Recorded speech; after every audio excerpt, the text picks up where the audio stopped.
installing a new playbook like Yep. you did last year, were you able to get all of it in last year, or did you deliberately hold back on a few things? I think you had to hold back some. The reason being, you never really see a first year system go in there and kind of just get to rolling. So what I wanted to do was just kind of implement a bunch of good things that we thought could have helped the guys and help put those guys in position to be successful. And that's what we did. We were able to kind of implement a lot more of that this spring and try to make sure that we do a good job of getting good at that during this camp. So right now that was the plan, and so guys are working hard, and we're trying to make sure we do that. Would you say all of it's in now? Yeah, yeah.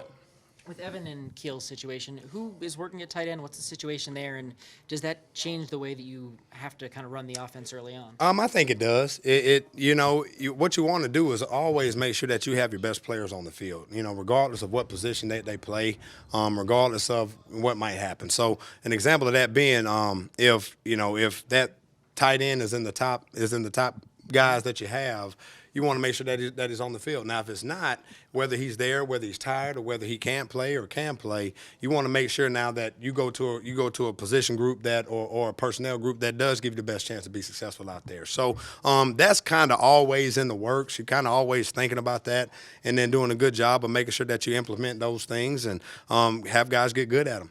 Who's working at the? What went into the decision to name Ryan Holinski number 2 quarterback? There was a lot of stuff. I mean, it's a lot of data that you take. I mean, it's a lot. Your stats that'll be taken at every single practice, and a lot of stuff factored in. So in order to do that, we got to make sure that we do a good job of making sure you keep a good eye on every single rep that every guy's taking. I know definitely nothing's final. There's definitely a long season, so you never know what can happen. But right now, that was the decision that was made. Did you approach practice today, and how did he kind of react to that? Yeah, the carry-on was here, and obviously you want to make sure that when you approach not just him, with anybody with that news, that they do a good job of digesting it, understanding it. It has to be clearly communicated, and I think we did a good job of that. And then you want to make sure that especially a guy in his position wants to make sure that you take on any type of other role that he might take, whether that be backing up, third string, something else. And then because you want guys that want to do it. I mean, regardless of what the skill set might be or what the situation or the position might be, you want guys that want to embrace that. And so right now, I mean, he wants to be here and he's working hard. And like I said, nothing's final, but he's working hard to do and be a good job. I mean, do a good job for us at whatever we ask him to do. Did he try another spot today? No, I mean, we try. I mean, like I said, I mean, there's different scenarios where we could use them, for sure. But the bottom line is, you want to make sure that, like I said earlier, that your best guys are out there. So if he's one of the best guys, we're going to make sure he's out there in some way, shape, or form. Has he indicated to you that he's willing to change positions? Oh yeah, I think he's indicated that he just wants to help the team in whatever way. And so, I mean, that's where the conversation was. And then, like I said, man, wherever that role takes him, I think that's something that we got to make sure that we're exploring and discussing. Is it realistic he could help this team this year at a separate position? There's no question. No question. What made you want to make the decision now? I guess, was it just because prep's starting on Thursday? Yeah, I mean, you're this far out from the game, and so I mean, right now, I mean, everything we kind of leave training camp mindset behind today, and then once we get back together, then we got to make sure that we're game planning and getting stuff ready for the games. What did Ryan kind of show you to sort of earn that number 2 spot? Like I said, it was a multitude of things. I can't get into kind of every little detail, but Ryan's working hard and he's doing a good job of what we're asking him to do. And like I said, I mean, there's still a lot of room that he needs to grow, just like everybody else at their respective positions. So, but he's done a good job of asking of what he's been asked to do, handling the situations that he's been put in, and right now he's worked hard and he's earned that spot. With those tight ends, Brian, who do you got working out there alongside Mark White? I mean, there's obviously Chandler Farrell had done a good job and moved in. Obviously, he's not the same type of guy that Kiel or Evan would be. So you have to make sure that you ask him to do something that he would be good at doing. But so you have that, and then like I said, what you got to be ready to do is mix up and make sure that you got different personnel groups that can kind of fill that void. Any word on Nick yet? Nah, not that I know of. Hopefully, you guys will find out and tell me something. Is anyone specifically working at that H-back role?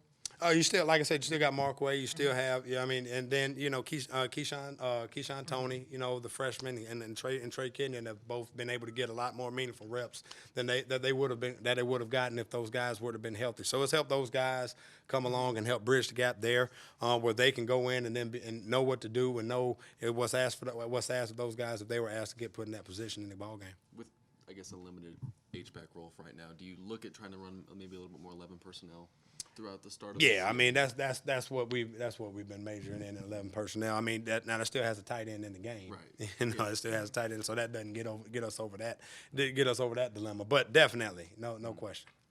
What has Xavier showed you through the course of the off season and really this camp? Just the ability to make plays. I mean, no matter what, you want to put guys out there they have the ability to be able to win one-on-one matchups. He's done a good job at that.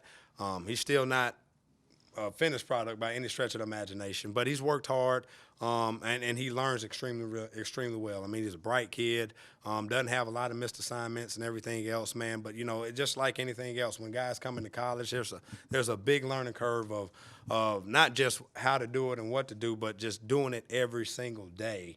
They're just not a lot of people aren't used to that. So that's where he's had his biggest learning curve. But he's come in and done a good job of stepping up to that role. So I'm excited to see where he continues to go. What have you seen out of Ortre Smith so far this camp?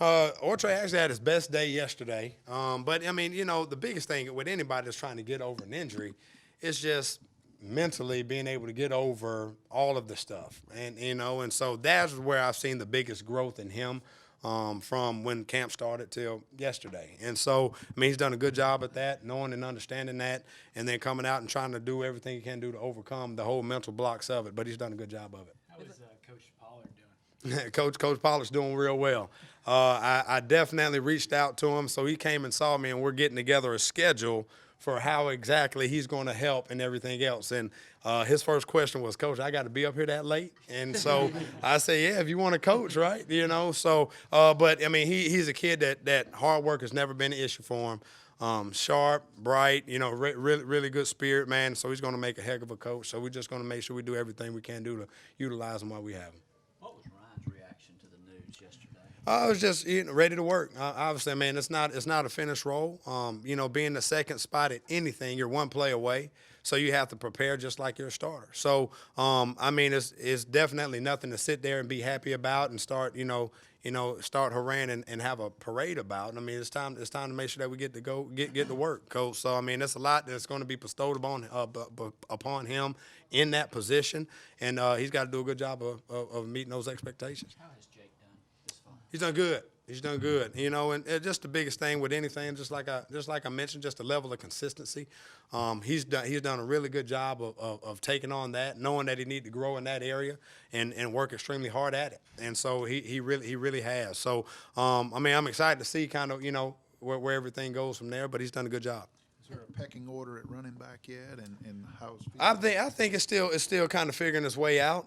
But yeah, I tell you what, I mean, the guys that have done extremely well. Rico's probably had the best camp since he's been here. Taven's done a good job since he's been here. Come in, worked extremely hard. Mon, Kevin Harris, all those guys really picked up. I think getting Taven in helped up the level of competitiveness in that room. And all those guys worked hard and done a good job. So, in some way, shape, or form, those guys will be where to play, whether that be on offense and/or special teams. But all those guys worked hard and had a good camp so far. How much of that settling out has to kind of happen once the lights fully come on? You want to have a good understanding of it before the lights come on. That'd be in the perfect world. And so right now, it's hard to play three backs in one game if everybody's healthy. Knowing and understanding that, you're probably going to lean on your top two guys, and whoever those guys are. And then those third and fourth guys, like I said, they got to be ready to contribute a bunch on special teams and do a good job of spelling those other guys. And if something happens, and then get ready to get in the game in any way that they're asked to get in there. So, but right now you want to lean on the top two guys. And I mean, there's still a couple more things that we want to see shake out before we kind of name those deals. But like I said, all four of those guys have done a good job. Is it conceivable that Tavian does start opening game? Is it conceivable? I mean, it's conceivable. It's conceivable. But like I said, it's still a little ways out. And like I said, man, you had those other guys that bust their tail, man, and did a really good job this camp. So, it'll be interesting to see how they keep going. But all those guys worked extremely hard and earned a place to go out there and play in some way, shape, or form. What's Tavion bring to you that maybe you didn't have last year? I'm not sure what we didn't have, but the one thing he does, he does an exceptional job of, man, he's really good in space. He's really good in space. He has really natural receiving ability. He can catch the ball well out the backfield, and he's extremely smart. He's a guy that didn't take long to pick up everything that we were doing and what we were asking him to do. And came in and worked hard at it. So we just got to do a good job of making sure that we utilize some of the things that he can do. But he's done a good job at everything we've asked him to do. How much of camp has Rico been available for with the bone bruise? So most of it, So he hadn't missed a whole lot. He really hasn't. The thing is just right now you're at a time where you want to make sure guys go into the season as healthy as they possibly can be. In particular, at that position, that's one that just takes a lot of beating on your body, man. And so right now, going into the season, that's the healthiest you're going to be at that position, all year. So you just want to make sure you do a good job of making sure guys are as healthy as they possibly can be. So he came out there and did some stuff out there today, and but he hadn't missed a whole lot at all. You point out that the backup quarterback is one snap away. Yep. How comfortable are you with Ryan if that one snap happens that he can come in and operate things pretty effectively? You got to be pretty confident. The thing is that a lot of stuff helps once you get into a game plan scenario. So, the playbook shrinks down, and with the plays that you run and him understanding defenses and all that other stuff. So we feel like he'll do a good job at that. He's never been put in that position since he's been in college before, so it's kind of premature to say, I would be 100% confident in the guy. But I do think I have 100% confidence that he'll go in there and live up to those expectations, not having been in that position with him before. When you're calling an offense, how much of what you call or install is window dressing, for lack of a better term, trying to throw some new wrinkles into a team? And I think you always have to have some form of that. The bottom line is you have to do what your team is good at doing. Mm-hmm. All right, and not so much of doing what you saw X, Y, and Z do. Okay, and so you might want to do a good job of masking certain things, that you might want to make sure that you have going in each game. But I think it changes from week to week on what those guys show you, what those guys give you, and what you're trying to get out of what they do schematically. But to answer your question, I think you have to have some form of that each week, and but it does change on what you might want to add it on to. How big of a package does a team bring into a game each week? That's the age-old question, between what's not enough and what's too much. Mm-hmm. And so you want to have in enough where guys are confident and know what to do, and there's no questions about anything. And then you don't want to be too simple to where everybody knows what you're doing, and then you don't want to have too much in to where now there's confusion about everything. You're not really good at anything. You try to kind of do too much. So there's always a fine line and a balance that you want to make sure that you're doing, and you try to do everything you can do to make sure that you're towing on that fine line. How's Jay done now? Haven't gone through a full off season. Jay Urick. Okay, he's done good, man. He's done good. He's I tell you what, man, just like anything else, the more you do it, the more you get better at it. With anything, and there's no difference with him.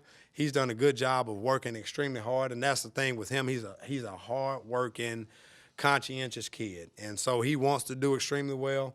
But you just see a lot more stuff come natural to him than you did obviously when you first put the guy there at the position. But he's done a good job, and he's going to have to come in there and he's going to have to play ball for us and play winning ball for us. How's your offensive line looking at center and that open guard spot? Sure. Yeah, it's I do think, man, we're talented at those spots. Probably a little more talented than we have been in the past. But we're younger.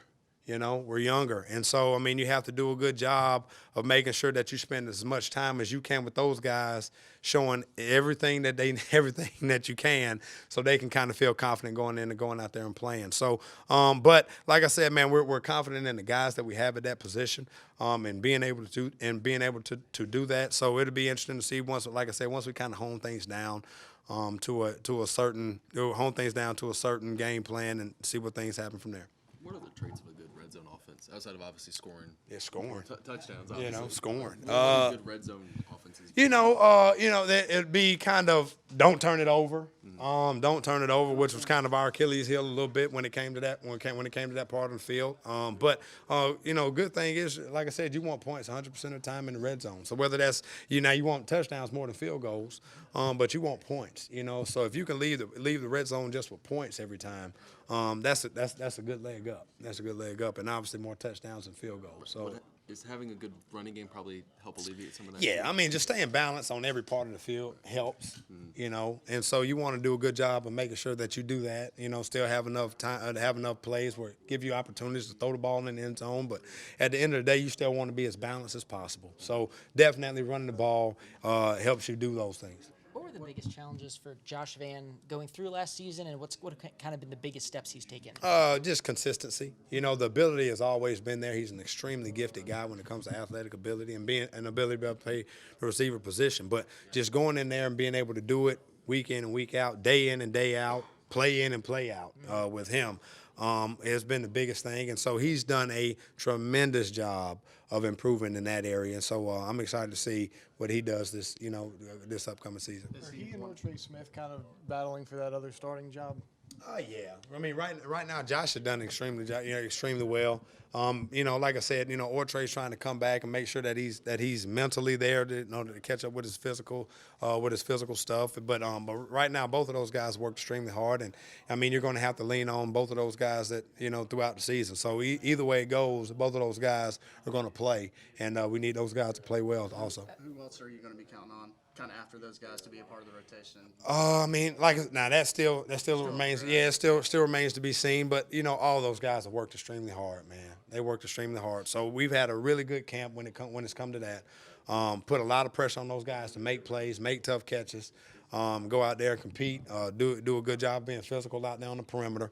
And, those guys have done that. So we just got to make sure that doesn't fall off when it comes to game planning and things like that. But all those guys have worked extremely hard. But ideally, you want to play with, 6, 7 guys where you're able to keep, a good pace and play fast and keep guys fresh and healthy and always being able to move quick out there. So that's the goal, to have 6, 7 guys that you can roll in there and then play, 2 deep at each position, and kind of a putty guy who can kind of move all over the place and help out. And so right now that's the goal, to make sure that we're shoring that up. Could Jay be a rotation guy this year, or does he still have a little more learning to do? No, well, right now, I mean, he definitely still has learning to do at the position, but we need him to be here. I mean, we're probably going to need that guy to be in the rotation. So right now, like I said, man, he's worked extremely hard in order to do that.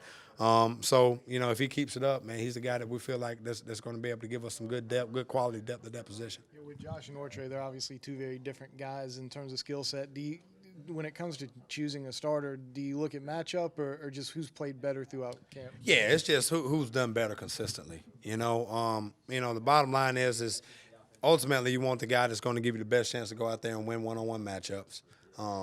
And then, the next thing is, man, you want to make sure that everybody's playing to the standard all the time that you have laid out there, that's going to play with toughness and give fanatical effort, and then play with discipline and going to do what they're asked to do right all the time. So right now, either way it goes, whoever it's going to be, or the guy we feel like does the best job at those things.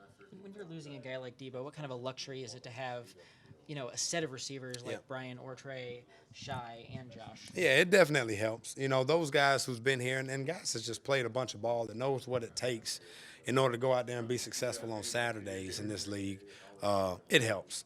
So now you're not having to talk them into or having to show them, hey, man, you got to understand how important Sunday, Monday, Tuesday, Wednesday is. Those guys already know and understand that. So it's good. It's good to have a good base of guys that understand that. You pleased with turnover numbers so far, limiting turnovers offensively? Yeah, I mean, obviously that's anytime you're doing a good job protecting the ball, that pleases you. With Sedarius, what have you seen through him that gives you some confidence in him at left tackle, and what are some areas that you want to emphasize of maybe concern going into the game? Well, you're pleased with Sedarius, and he's played a bunch of good ball for us here. And so, the thing is, man, is that playing a new position in this league at the line of scrimmage, we always say, man, the closer you get to the ball, the harder it is of your job, that you got to make sure that you do every single thing right. And so those guys, man, those guys up front, man, they got a tall task, especially with the guys that we're planning on blocking this season. So, and he's done it. He's done it for a while and done it in this league. So he knows exactly what it takes in order to be successful on Saturday. So I'm not really. Not really concerned with wherever you put him, because again he knows what he has to do in order to do well, and he's done a good job of that. So as you turn the page to North Carolina, what have you seen from them and what you've been able to research? Well, I tell you what, man, that DC does a great job. Obviously, man, he was over there at Army, and to be honest with you, man, he does a good job of pressuring the quarterback, making a lot of coverages look like one another. To whereas now you can't guess out there in the back end what they're going to do. You have to do a great job of going through progressions and taking what they give you. He does a good job of showing pressure and not pressuring and not showing pressure and pressuring. So he does a really good job of just kind of covering the whole scope of stopping the run, trying to confuse the quarterback and trying to play in your backfield a bunch. And so anytime you face somebody like that, all of that stuff concerns you. So you got to do a good job of just coming up with a plan that we feel like we can go out there and execute. But we know we're going to get an excited team. We know we're going to get the best shot that they can give, and we know they're going to be coached extremely well. So we got to work hard and make sure that we're doing the same. How nice is it, because you have so many returning guys on the line and, of course, the veteran quarterback coming back, to be able to deal with all that stuff they try to do to Sure. Well, no two games are the same. But the thing is, having guys that have played ball before, like I mentioned earlier, they know how important the preparation part is, and so that's going to help out a lot, more so than anything else, and knowing and understanding how important practice are, how important meetings are, how important walkthroughs are, how important your test tips and reminders are, the walkthroughs before the game, the communication. I mean, just all the small stuff. It just helps with all of that stuff. So now you're not having to explain that or emphasize this or emphasize preparation, just because we know, man, that is what leads up to what happens over there in the ball game. How do you celebrate the end of preseason camp? Get ready for North Carolina. Get ready for North Carolina. film. That's right.